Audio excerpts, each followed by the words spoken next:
was always the Jags. It's always the Jags. It's always the Jags. Always the Jags.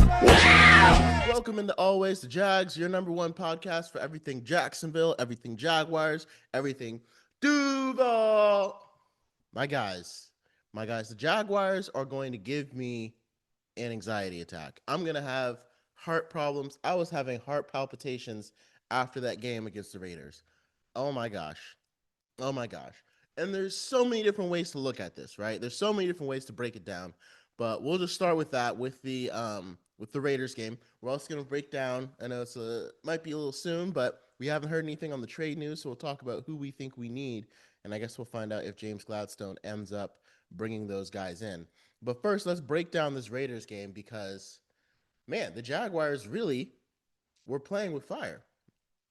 I won't even say that they were playing with fire because the Raiders played a lot better. I think the Raiders that we saw in the past weeks, like that blowout to the Colts, not scoring on the Chiefs, made everyone in Jacksonville not necessarily think it was going to be an easy win, but a simple win. On paper, we're the better team, right? We beat the Chiefs. The Chiefs didn't let the Raiders score, right? But injuries make such a difference. And Geno Smith is just a different quarterback with Brock Bowers. Like, you watch this game with Geno Smith and Brock Bowers, and you don't really have that many questions about him. But before going into the season, like, you're feeling like Geno is the guy, right? You're feeling like Geno is playing really, really well. He had like 117 passer rating, 4 touchdowns, and that's because Brock Bowers is just that much of a dude, and he's been hurt all year. This is the first game he's played where I think he's been like 100% healthy, because even in the season opener, I think he was a little bit hurt or dealing with something. So, and he let us know, man, he took us to task. And I can be a little bit happy because I have him in like 4 of my leagues. So the fact that he scored 3 touchdowns and got me a win in like 3 of my leagues, and the Jaguars still won, it's literally the definition of a win-win, right? But here we are. Now we're looking at, it was 30-29 was the final score for that game. And the Jaguars were able to, I think it's just such a testament to overcoming adversity. Because at one point in the game, again, for everyone that's like, wow, the Jaguars barely beat the Raiders, these same Raiders that lost 40-9 to the Colts and didn't get scored on by the Chiefs. Raiders are in a tailspin. I agree, the Raiders are not a good team. But let's look at the Jaguars for a second. At one point in the game, we had lost Brian Thomas Jr. Travis Hunter was already out. Brenton Strange was already out. We lost Hunter Long. We lost Diami Brown. Those are our top 5 pass catchers. Our top 5. We lost our number 1 receiver, our rookie wide receiver highly drafted, our starting tight end, our starting tight end's backup, and then our 3rd receiver. Those were all starters. Everyone Trevor was playing with, Austin Trammell, had just come up from the practice squad. Tim Patrick was out. Even he would have been a nice guy to have, but he wasn't in this game. He was inactive. We had to call up Austin Trammell and who's the other guy? And Parker Washington obviously played a huge role in us to get this win. I think he had like 8 catches for 90 yards. I mean, he was the reason why we were able to pull it off. So many third downs, Trevor Lawrence was able to put the ball to him. So, and then you look at our defense, our starting linebacker, and I think partly why Brock Bowers went crazy is because Devin Lloyd wasn't there. I said Devin Lloyd's our best coverage linebacker. I feel good with him covering Brock Bowers. Ventrell Miller and Foye Oluokun were not up to the task of covering Brock Bowers. They could stop the run, but those guys cannot do anything in coverage, which again establishes to me, James Gladstone, you cannot let Devin Lloyd walk out the building this offseason.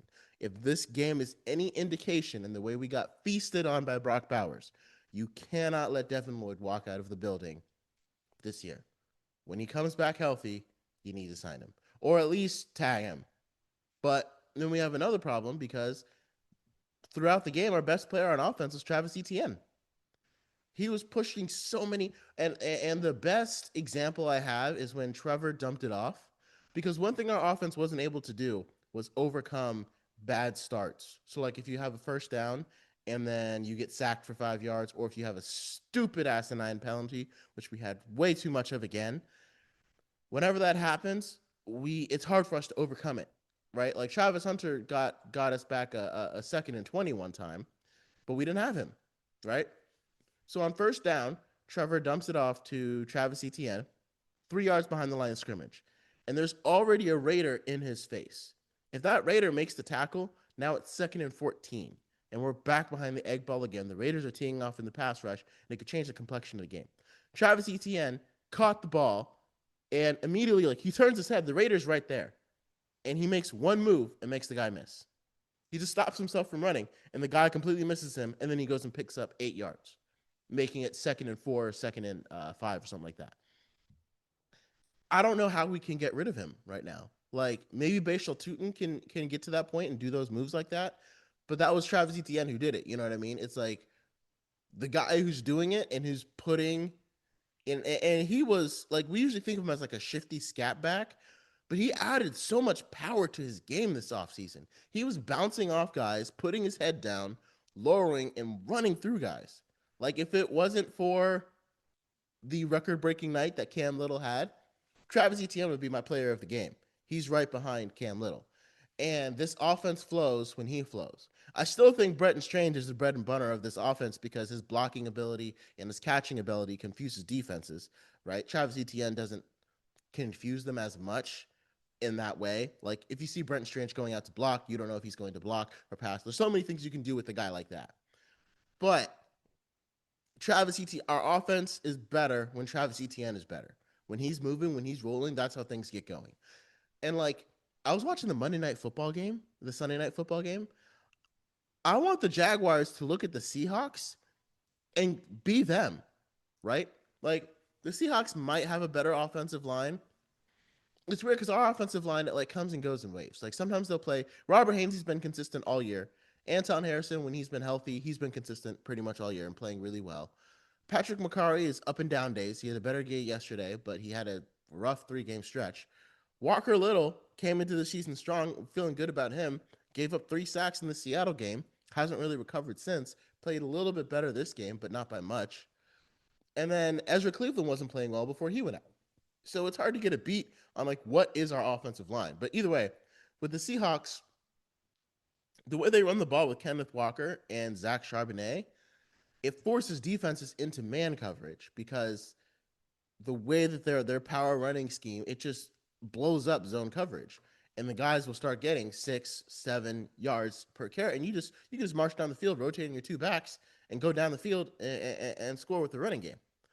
But when they go into man coverage, that allows Sam Darnold to beat him with his arm. So the run was effectively setting up the pass. And like, obviously that's what every team wants to do, right? But it's easier said than done.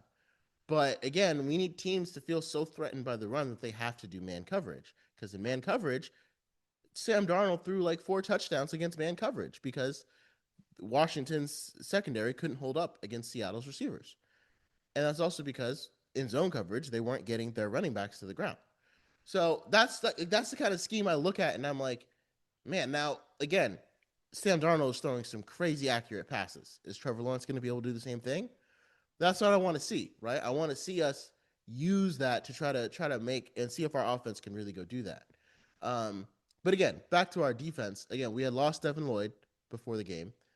He had been out for the last few. I think he's been out since either the Seattle game or the Rams game, and he didn't go with us to London, so he's been out since the Rams game, and that kind of explains the point explosion, 35-7. Because Lloyd also, he brings a lot of pressure from his blitzes. He does a lot more than just that coverage and that ball hawking ability that we've suddenly seen now this year. So Devin Lloyd being out hurts our defense.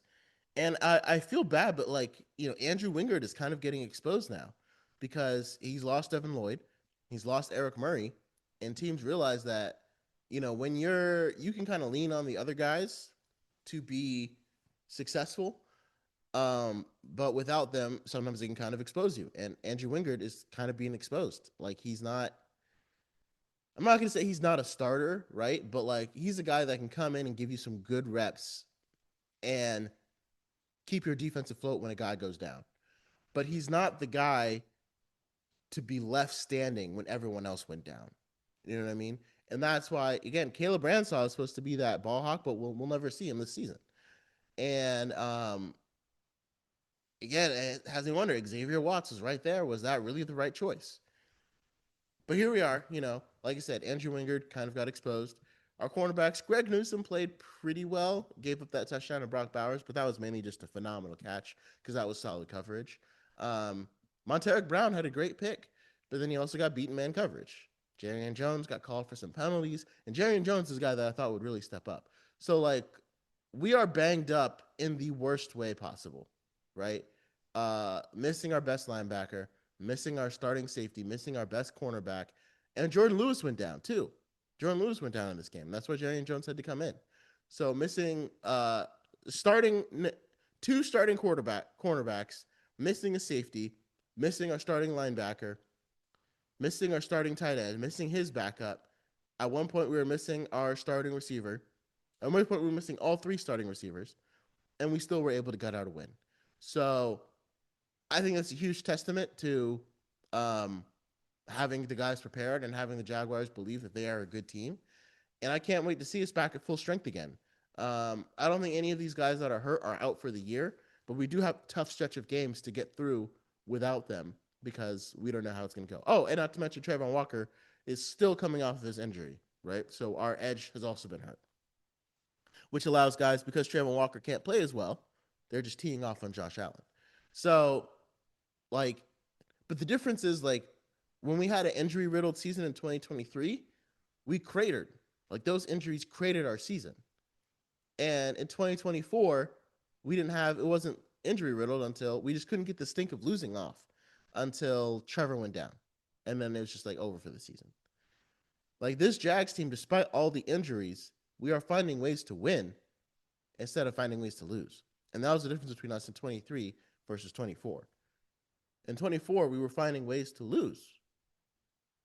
At the end of 23, we were finding ways to lose. But in 24, that was the hallmark of our season. How many one-score games did we lose?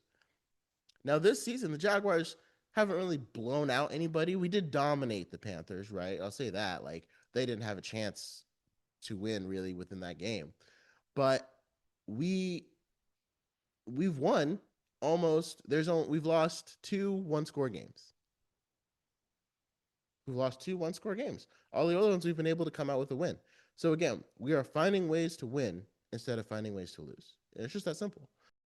Thank you so much for watching Always the Jags. Make sure you like and subscribe down below. Check out some of these other videos that I'm sure you'll be interested in as we chase Duval greatness. Thank you for joining us again, and until next time.